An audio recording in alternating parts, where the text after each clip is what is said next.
Hi, I'm Bill Smart with River City Restoration, and today we're at this 1922 home in the historic Riverside Avondale district of Jacksonville. This customer called us because they had some concerns about the brick mortar that was deteriorating in the columns in the front of their house. As you can see, this brick mortar is kind of turning to dust. And typically in the homes that were built in the 1920s, they used a mortar that had some amount of lime built into the mortar mix. In 1871, Portland cement was invented, and it took a little time before the masons actually completely introduced Portland cement into their work, just because of just some reluctance on how good it was, how long it lasted. They've been using lime for years, and it worked good for them. So the houses that were built between the 1870s and 1930s had different varying mixes of lime versus Portland cement. In the 1930s, the masons went strictly to a Portland cement base, and most of the homes built at that point were built with Portland cement. But as you can see, over the years, the lime-based mortar actually deteriorates and breaks away. What causes that is the older bricks were fired at a much lower temperature than the newer bricks, and those bricks actually expanded and contracted at a little more aggressively than the newer bricks do, which causes the mortar to break up. Well, that's what you want to happen. You want the mortar to deteriorate versus the bricks deteriorating. So this lime-based mortar mix was perfect for the application that they were using it for. But we also, with this lime-based mortar mix, we come into some issues. People don't use lime-based mortar mixes anymore. Something you just can't go pick up off the shelf at Home Depot or Lowe's or even any of the brickyards. It's something you got a special order. So the problem with using that Portland cement brick mortar is it dries harder, and it does dry a lot faster. It's a whole lot easier to use, but it dries so much harder and actually will cause the brick faces to split and fall off, or cause spalling and actually cause you to damage your brick. This old lime-based mortar mix was great because it drew the moisture out of the bricks and actually absorbed it out of the bricks, and the moisture stayed in the mortar versus in the bricks, which caused the bricks to stay to keep their structural integrity, and it only break down the mortar.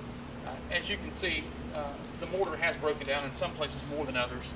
This section here is mainly where most of the breakdowns occurred.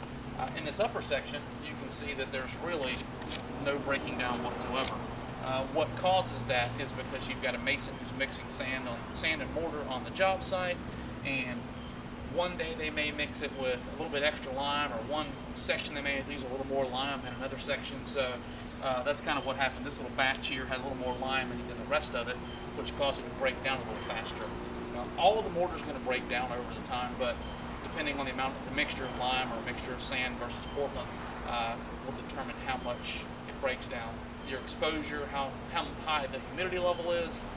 This home is really close to the St. Johns River, so obviously the humidity level is a whole lot higher than some other houses. So we're going to talk about how to prepare this for the joints to actually be filled. What you're going to want to do is you're going to want to use a scraper. I like this scraper because it has some points on it, but it's basically a scribe to break hardy board. You can use a 5-in-1, you can use a screwdriver, you can use whatever you need to get back into these joints. What we're going to want to do is we're going to want to just break away all this loose mortar, break away all this dusty mortar, break away anything that's loose until we've got to some thicker, more dense mortar that's still adhered to the brick.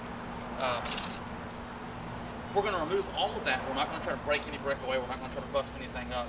We're going to try to remove any of the loose material, any loose paint, any loose debris.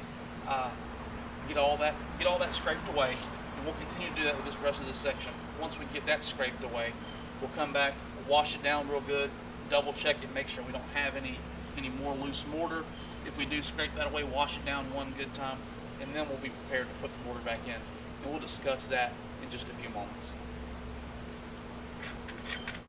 All right, before we actually start filling in the mortar repairs that we've already looked at, I want to show you some examples of some bad mortar repairs. Obviously, you can see the gray mortar repairs that were done here, that were done to fill the joints. They were done with more of a Portland-based cement. It's a lot harder. It's gray. It was never really color matched to match this red brick.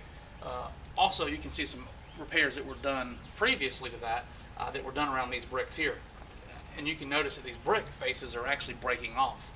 You've got 1, 2, 3, 4, 5 brick faces that were actually broken completely off because Like we discussed before, that mortar mix is more of a Portland-based cement mix. It doesn't allow the brick to expand and contract the way that it normally does, and it doesn't absorb that expansion and contraction. So a lot of these brick faces are just completely cracked and falling off. So one of the bad things about using the wrong mortar mix when you do these repairs. Alright, so we cleaned all the joints out real good.